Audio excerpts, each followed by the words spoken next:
Remember why we withdrew from that treaty. One of the reasons was that a Belgian court decided they were going to indict Tommy Franks for war crimes if he set foot in Belgium. And then suddenly somebody in the United States said, Belgium? This is a country that has no defense and is completely subsidized by the United States, was saved in World War II and kept free in the Cold War because we made that sacrifice in blood and treasure in a way that they either could not or would not. And if we look at the problems today, a lot of it is because in our idealism and our faith in the Enlightenment, we feel almost as if with intellectual progress comes moral regress. That we, in our intellectual superiority and moral high ground, can tell people what they should be like, and when they don't believe that, they don't believe in the Western values. And if you look back at 9/11, you can trace that scenario back 25 years. The Iranian hostage-taking, the Lebanon, destroyed the U.S. embassy and the annex in Lebanon. You can look at the destroyed embassies in North Africa. You can look at the First World Trade Center in 1993. You can look at the USS Cole. And in each time they received a stern lecture, they were told it was a criminal justice matter, and that magnanimity on our part, that faith in enlightenment and reason was considered weakness and decadence, and 3,000 people died on September 11th for the intellectual pretensions of a lot of us in this country who felt we were either too wise or too moral to get down in the gutter with the likes of a Mullah Omar and a bin Laden. And so be careful, all of you.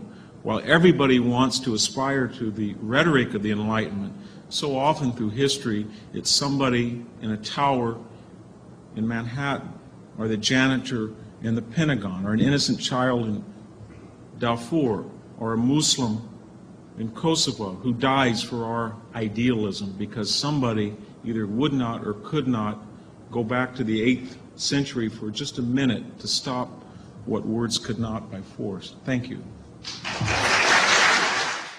You talked about the administration produced a document with about 23, as it were, sort of grievances against Saddam Hussein, but privileged the weapons of mass destruction argument.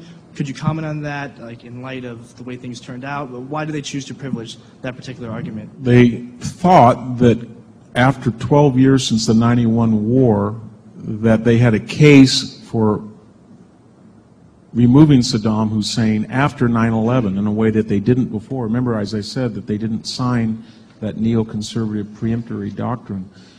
But when they started to make the case, which the Senate followed, then they were extremely criticized as taking a shotgun approach, trying to find everything but the kitchen sink to get rid of this man.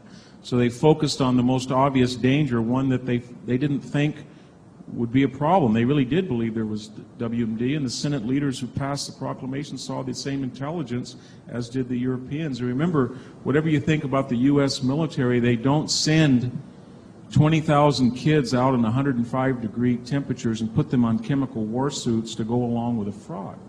And they were all in chemical war suits in Kuwait. One of the reasons there was only 160,000 people in Kuwait rather than 400,000 is the military did not want to put half of the U.S. military available combat strength within about an area of 2,000 acres where it could be subject to chemical attack, so they believed it.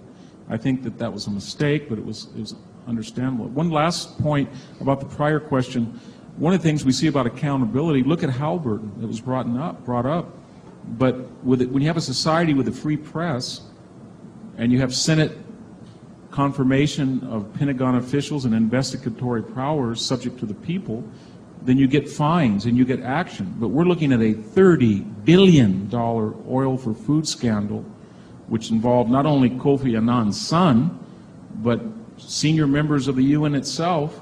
And this did not lead in misusing the American taxpayer, but on the death of innocent Iraqi children who were starved so people in the UN could profit. And yet they would have never investigated themselves except for the artifact that they happened to be living in New York and couldn't stand the exposure of the New York free press. Thank you, Mr. Hanson. This question is directed to Professor Hanson. And I found that your most compelling and one of your most central points was your point of 1941 involving international opinion. However, the situations of 1941, in which you say Nazism was on the march, can't they be traced directly to the events of 1914 and 1919, when unfettered national interest set us down that path. And when you speak of the mullahs in Iran who don't listen to reason, the Saudis who are wrapped up in their system of a kingdom, isn't it also worth looking at how we got to those points in both countries, which have a long-standing American involvement, and ask if perhaps the situation of financial and or military intervention is the wrong option again? First, on your point about history, I don't think that nationalism got us to World War II. What got us to World War II was that in 1918, the German army surrendered, if you remember, in Belgium and France. And it was the opinion of General Pershing that this was a terrible mistake and that we should spend the capital to go to Berlin, occupy it, and humiliate the German people to teach them the wages of invading a country. That was overruled. Wilson overruled it. What did they do? They surrendered in France and Belgium. They went back to Germany and they created the myth that they had never surrendered in their own country. They'd been stabbed in the back by you-know-who, the Jews and the communists, and they had won, and out of that humiliation and hurt, but not defeat, the German army was checked, but it was never defeated and ruined. Out of that wisdom came the plan after World War II, never to repeat that, and we've had 50 years of peace since, when we learned the lesson that the worst thing in war is to defeat but not humiliate an enemy and let them nurse mythologies that will come back to kill innocents later. As far as the Saudi Arabians, that policy, as I understand it, grew up to keep the world's oil supply away from the Soviet Union and not to allow pan-Arabism and Baathism, as was taking hold in Syria and Iraq and Egypt, to strangle the world's oil supply, and the even more dubious proposition that society in the Gulf, in autocratic places like Kuwait and Saudi Arabia, would be less injurious to people than what you see under Saddam. And I think there is some logic that the average Saudi was not subject to mass murder as happened with the 20,000 in Syria at Hama or the 1 million under Saddam Hussein. But that real politique is over with now because we don't have 7,000 nukes facing us or a Soviet Union after the world's oil commerce. And when it did change, notice our gradual distancing from the Saudi royal family. What I can't figure out is, and maybe somebody in the audience can help me, here comes George Bush and absolutely refutes the politique of George Bush Sr., James Baker, Brent Scowcroft, who all said these people can never have democracy. Just let them pump oil and back these corrupt dictators and we'll make a fortune in the Carlucci group in Washington. And the left now hates George Bush Jr. more than the father, and they're talking about the good old days of moderate George Bush, the centrist. Thank you. This is crazy. It's Orwellian. Next question, please. My question is, at what point does the cause no longer become just, considering, for example, there's a Johns Hopkins statistic that there are 98,000 Iraqi civilian casualties, and even taking Edsforth's lower number of 18,000 or maybe even 10,000, at one point does it no longer become viable and just for us to continue occupying a country like Iraq? Why don't we have each one of you take 1 minute to address that question?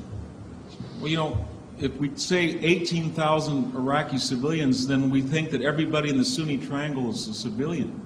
Somebody got killed doing something wrong, and they go into an emergency room. Are they civilians? I mean, let's be honest about this and talk about this as sophisticated, mature, ethical people. If you look at the curriculum vitae of the Sunni Triangle, you have somewhere 250,000 people who enforced a fascistic, nightmarish regime, and for the last 20 years have butchered millions of people in Kurdistan, Kuwait, Iran. These people are not necessarily innocent. So I lament the people in Germany who were killed in places like Dresden, Hamburg, and Tokyo, but they're not entirely innocent.